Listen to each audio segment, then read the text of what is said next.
अस्सलामुअलैकुम नाज़रीन। रमज़ानुल मुबारक के महीने में हम लोग रोज़ा रखते हैं, लेकिन क्या हमें पता है कि रोज़ा रखने से हमें मिलता क्या है, हमें क्या हासिल होता है, हमें रोज़ा रखने से क्या मिलता है। हम सुबह से शाम तक कुछ खाते पीते नहीं हैं, भूख और प्यास की शिद्दत को हम बर्दाश्त करते हैं। हमें इससे क्या मिलता है, हमें इससे क्या हासिल होता है, आखिर रोज़ा रखने का मकसद क्या है, क्या हमें मालूम है?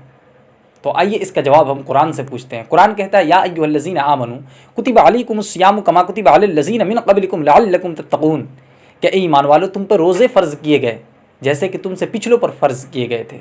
लअल्लकुम तत्तक़ून, ताकि तुम तक़वा हासिल करो। तो रोज़ा रखने का मकसद ये है, कुरान कहता है कि रोज़ा रखने का मकसद ये है कि तुम तक़वा अचीव करो, तुम तक़वा हासिल करो। तो रोज़े से हमें क्या मिलता है? कुरान कहता है तक़वा हासिल होता है।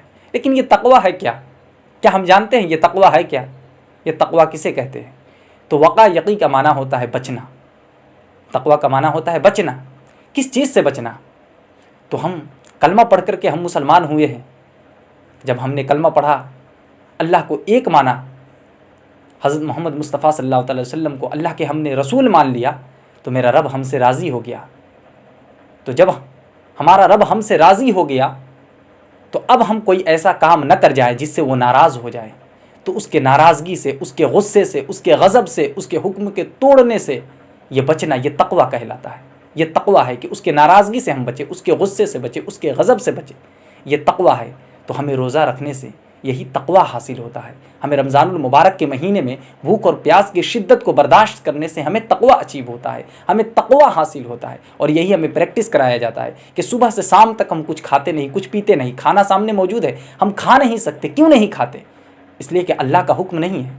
पानी सामने मौजूद है, हम पी नहीं सकते। क्यों नहीं पी सकते? क्यों नहीं पीते?